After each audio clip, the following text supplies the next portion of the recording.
Assalamu alaikum. Welcome everyone to another podcast. Today we are very lucky and blessed to have Dr. Suleyman Sertkaya with us, our Sirah expert here at Sirah Academy. Welcome, Dr. Suleyman. Thank you so much. Thanks for having me. Wonderful. We have a very interesting topic, and I have to say it's a topic that I don't think I have heard before. And it is talking about the Ramadans of Prophet Muhammad, peace be upon him, as in how he experienced Ramadan. We hear about the Sirah a lot, as in, the life of the Prophet, but how many times have we actually honed in and focused on how he spent his Ramadans? With Ramadan in the air for a lot of us, or we've just started by the time we watch this, it becomes very important and relevant. So can I ask firstly, before I guess fasting was made compulsory fard, what were Muslims doing? Did fasting not exist? Yeah, I think it's good to begin with the verse in the Quran, which says, fasting became obligatory to you as it was prescribed to those before you. So that's a clear indication that it did exist. So previous prophets, they were fasting.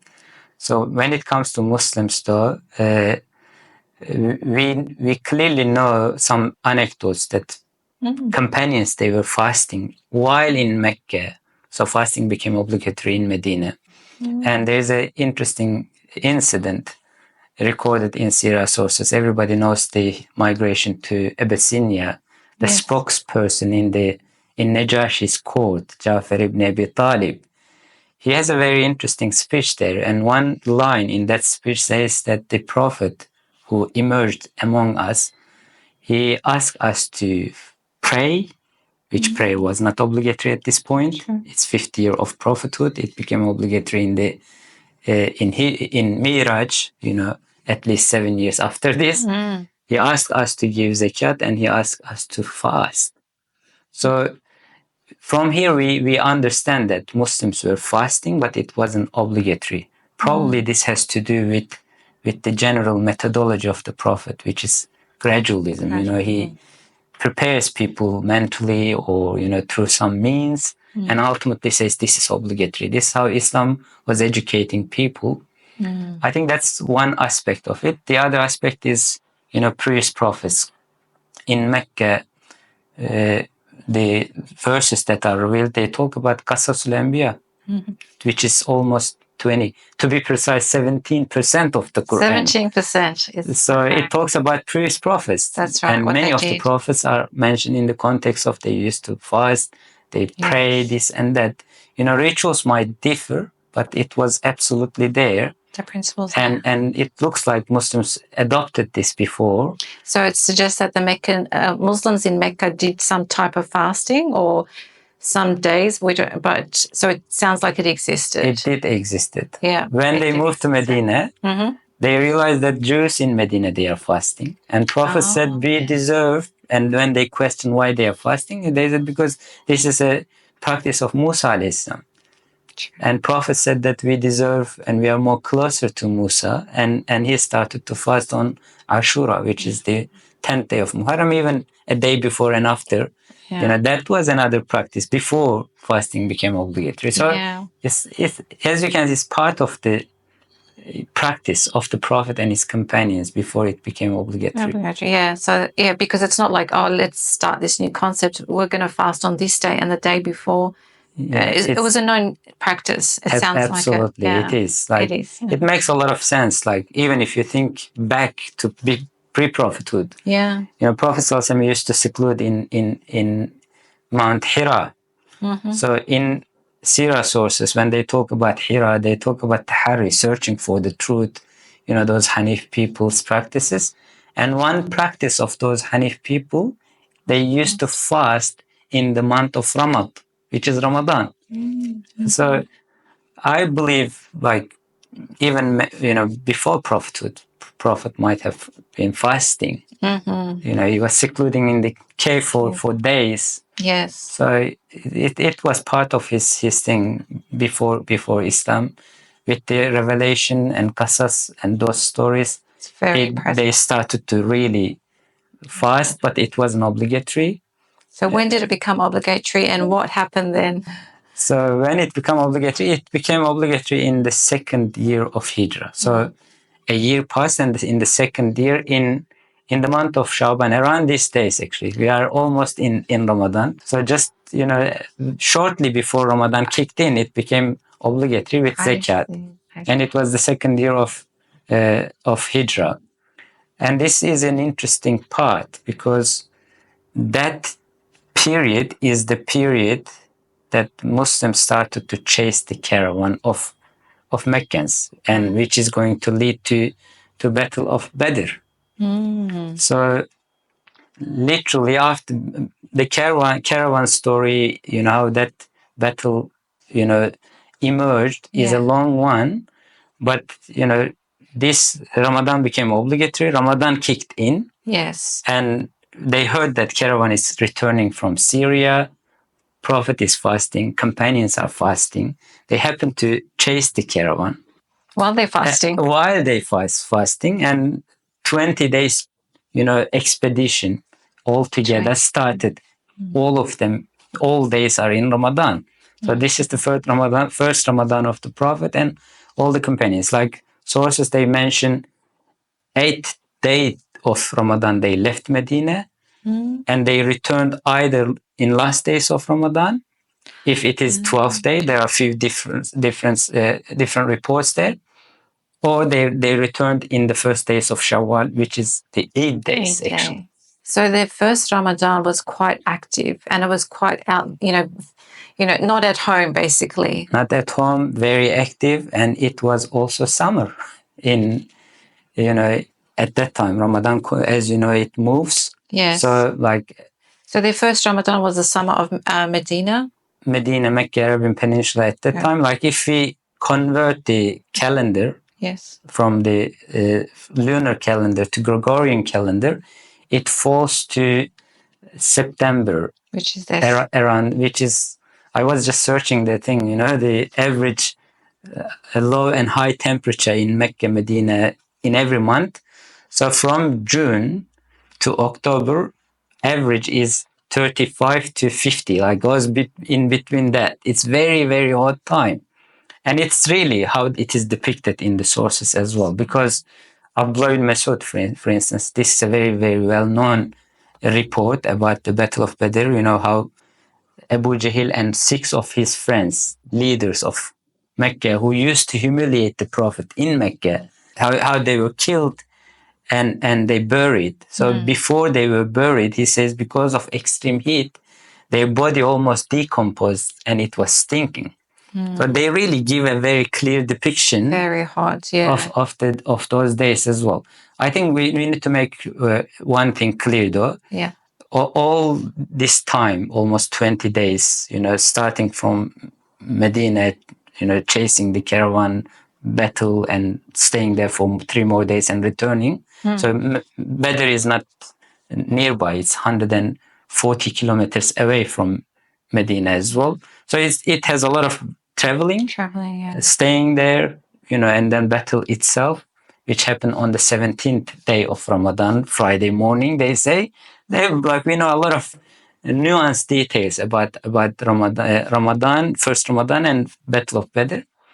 But the only thing we should emphasize, Prophet on that day only, he came in front of people and he drink or eat something so they have strength. Yes. Like ask them not to fast on that day only. Just one day. Other than that, it looks like they were fasting. Yeah. So to me, this is very interesting because, especially for those who will be fasting in summer, it's like it's hard. It's going to be hard. It's, mind you, we're undercover a lot of the time. We're not on these expeditions. So it's very interesting to know that that was the first Ramadan basically of the Muslims with all this activity happening outdoors. And I have to say, I went to Hajj last year, so I know the heat. I went in July, so I know the heat and you just perspire. So they were fasting under very difficult circumstances. That was first one. So it literally goes back and hotter and hotter because the last Ramadan of the Prophet coincides around the Tabuk time, Tabuk expedition, like a year after that. So as you know, it's maximum of 10 days difference or 11 days difference. Comes forward, yeah. So it will be around the same thing. Quran is very explicit. some of the hypocrites, they don't go out. Why? Because they say it's too hot. And Quran, gives almost the description of the last Ramadan of the Prophet to us in that verse. Why these hypocrites are not going? Because it's hot. It's season for the thing, harvest season for them. We know what is the harvest season in Mecca and Medina. It's June, July for dates to be harvested. So that's the last Ramadan of the Prophet. You can still count, what could be the potential first year of Ramadan. It will move between 3 months. Each year, 10 days is approximately 3 months. So it's either June, July, August, or July, August, September, which is extremely hot, regardless. So basically, in Mecca and all the Ramadans that our Prophet ﷺ experienced were during the hottest time of the Arabian Peninsula. Absolutely, which is so relevant to Muslims in Australia from here on, I would say, this year onward. That's right, because we're going into summer here. And it's like the first Ramadan of the Prophet. Exactly. Approximately in that sense. Yeah, it's kind of like the end of summer, and then it's going to get into summer. Yes. So it's good to know that, that our Prophet ﷺ walked this pathway. But I guess another thing with this, in relation to this, it sounds like the first Ramadan was very busy. And a lot of us, we can't, especially if we're not living in a Muslim country, life goes on, work goes on, deadlines are continuing. How was our Prophet ﷺ Ramadans? Like, did he pause life? How did he experience Ramadan? You mentioned the first one, but were the others similar? So I mentioned kind of the last one as well. So altogether, Prophet ﷺ fasted 9 years, 9 Ramadans in his life. So that was the first one. Second year, so as we know, in the 10th year is the last year. So it's 9 Ramadans. And when you look into each and every single Ramadan, they are not much different to in terms of how busy they are, the events that are unfolding. Like in the second year, because Meccans, they wanted to retaliate, entire Ramadan is spent in preparation for Uhud. So it was extremely busy as well. In that, before moving to the second one, in the first Ramadan, when Prophet was in Badr, his daughter passed away, Ruqayya. That's why Osman radiallahu anh, for instance, he didn't join the Battle of Badr. So it's an event, it's a time that Prophet ﷺ, we had experienced a very difficult time. Like losing his own daughter is not easy. Battlefield is not easy, and that was the first battle. Like it's really very, very critical for Islamic history. It really changed the course of history. In the second year of Hijrah, he had grandson. Like something to be happy happened as well. He got married to Zainab bint Huzayma, for instance. In the fifth year, that was another very difficult Ramadan, for instance, because Ifk incident happened. Wow. And the entire, as we all know, Quran is also talks about that in Surah Nur. 1 month is spent for that. Incident happened, entire month passed. It like Medinans, all the Muslims preoccupied with that. That was during Ramadan. In the Ramadan. It was very difficult testing moment for the Prophet, his family. Like in terms of why happened, there is a lot of reasons there as well. It was ultimately very difficult time for the Prophet ﷺ. So when we move forward, this after Hudaybiyah, these delegations that are sent as messengers or come, they are all hosted pretty much around Ramadan. You see a lot of international affairs happening. So would they have iftars together? I'm guessing that if they come Prophet would ask them to host the guests who are coming in their houses to show the hospitality of the Muslims as well. So it was extremely busy time. And most critical incident in the Sirah is Fath Mecca, which also happened in Ramadan. The day of Fath is 20th of Ramadan, again Friday they would say, sources. So you don't come to Mecca, in few hours. At that time, it is at least 8-9 days journey. So they're fasting. And a lot of rulings are revealed.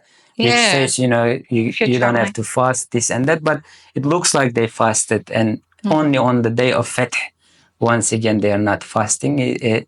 So a lot of things are happening in Ramadan. Life goes on, and Prophet ﷺ, he doesn't say, let's, you know, okay, Ramadan came, we need to now take a leave and completely disconnect from the worldly affairs. That's not the prophetic way, it seems. But this doesn't diminishes the importance of Ramadan, and it does not suggest that Prophet was not doing anything in terms of worship. That's a different story. Perhaps we should discuss that as well. So until now, I guess it's been a paradigm shift, because we always think, oh, you know, our lives are so busy now and we can't do much for Ramadan. Basically, the life of our Prophet ﷺ was extremely busy, and we're talking about very, you know, pivotal events taking place. So you might think, well, when did he have time then to do the ibadah, the worship? Because it is the month of Ramadan. So how did it happen? I think that really goes back to the overall philosophy of the prophets, like how he perceives word and worldly affairs, you know, in relation to akhirah and hereafter affairs. So he always balances that perfectly. That's the exemplary role model out there that we should learn from. So Quran says, you know, we need to give the right of everything on everyone to their respective owners. You know, Ramadan has haqq on us as well. Prophet was giving that haqq to the minute details. So he is really balancing it in a way that we can learn from it. So when Ramadan approaches, he warns people, you know, something is coming. Like he prepares his companions, his family members. When it comes, Prophet ﷺ, he continues on one hand that we discussed, life goes on, but his nights are, you know, different compared to the other nights. Like, yes, he was spending in worship, but when Ramadan comes, that also increases. His generosity increases. His, you know, encouragement for people to do worship or, you know, stick to the Quran, try to learn the Quran increases. So he really gives extra effort to spend these days and utilize in a maximum capacity, if you like.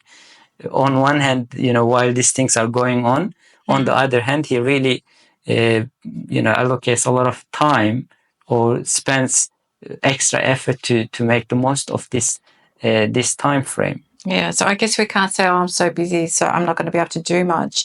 I guess for a lot of us, we might be thinking we don't have that strength, that resilience of the Prophet to be able to do everything and then spend all night worshipping. But I suppose everyone has to look at where they are, I'm guessing, and think, okay, how do I keep going business as usual with my responsibilities in the dunya, but also I have to find a way to also incorporate whatever it means, however it looks to everyone. We have to up it with our worship as well. Yeah, I think like one thing which always fascinates me is the daily routine of the Prophet ﷺ. Like even if you go back to that as a default, so how he starts the day very early, you know, how he organizes his daily affairs. It's very organized, very disciplined. And that really gives us a lot of time and room to do a lot of things. Like if you start early on, if you sleep early, let's start from there, let's say, and you wake up very early and you know what you're going to do, you have a routine and set, you know, things to do on different parts of the day, that really gives a lot of barakah, and it becomes more efficient days as well. And we probably need to improve that. Just by improving that, we can get more done. I suppose just looking how we structure our day. I guess finally, say I'm really struggling, say in Ramadan, to do as much as I want to. The last 10 days, though, like, was that business as usual for the Prophet? I guess when he was out expeditions or wars, it was different, but what was it like otherwise? Yeah, I think there is certainly something different happening in Ramadan. So I would start with meeting with Jibril is mentioned in hadith sources, something like a special for Prophet ﷺ, which reminds me that, that very first occasion of revelation in the Hira, which was in Ramadan as well, is something very special for Prophet sallallahu alaihi wasallam. So he knows the value of that month, that particular days of, 10 days of Ramadan, let's say.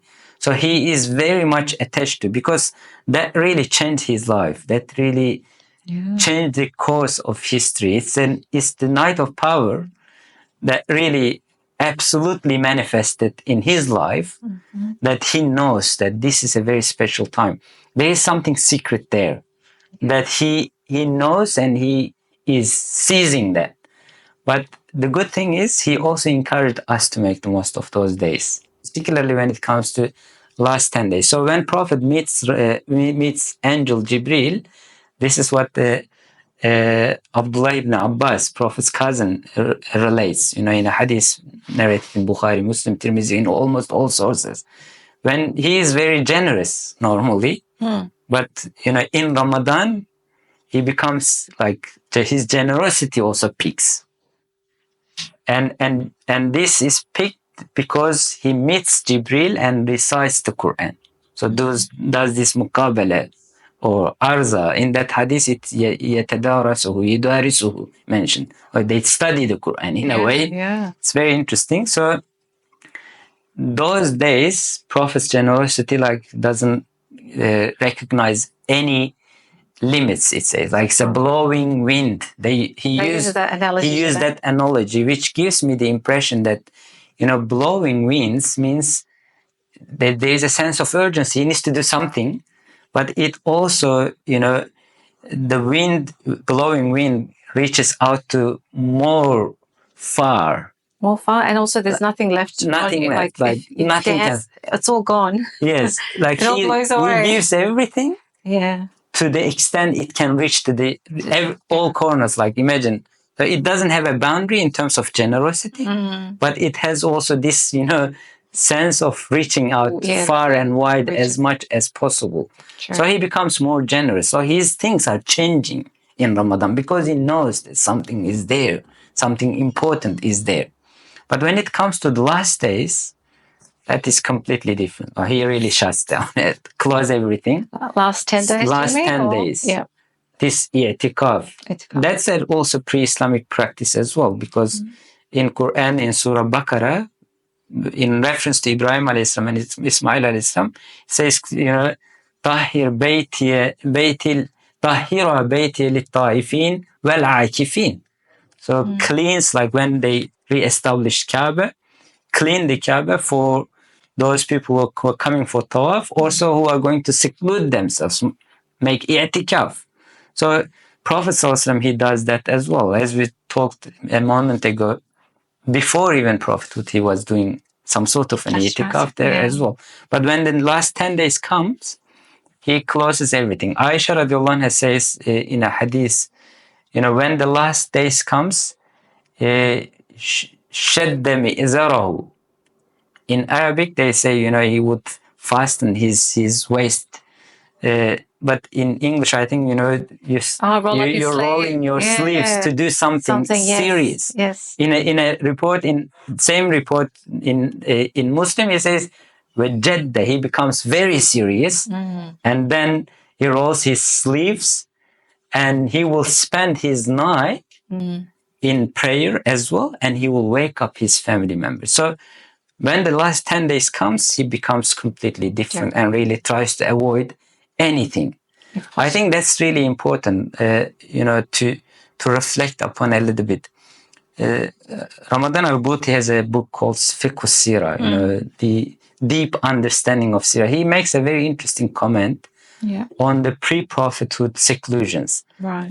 I personally attach that to after prophethood because it continued, like that practice of the prophet. He says, no matter who you are, you need that break. You're not made of a body only. So you need that break but it is like a medicine, he says. Very good analogy. I love it. Yeah. Like you don't take medicine every single day. You only take when you need it. It heals you. we have lots of sicknesses. Being in the society, we need to give a break. We need to take some sort of spiritual medicine at that particular time. Last point perhaps is, we said in Feth Mekkah, Prophet ﷺ, it was Ramadan, he was there. So he didn't have itikaf. Yeah, I was thinking. Yeah, so he didn't. In his last year after that, the following Ramadan, he had itikaf for 20 days. Oh, okay. So why? He's making up in a way. I see. That it's very special for him, but it's a very, it's a general practice of the Prophet ﷺ. When he does something, he continues. Okay. Because he couldn't make it, in a way, he is making up for that in the following year even. So that should also give us, it's also his last year. It's also the last year that he's making that, reciting the Quran with Jibril twice. Probably things are settling, order of the verses. It has so many other aspects, but one aspect is perhaps, he is making up for that. It's so important for him that he doesn't want to miss out on that. There was nothing to do. He was in an expedition. Can we, I guess, just to try to apply it to our time, could we say then those last 10s, we try to do as much as we can? And the reality is not everyone can do itikaf because they might need to work or they've got young kids and so forth, but at least do it to whatever degree you can.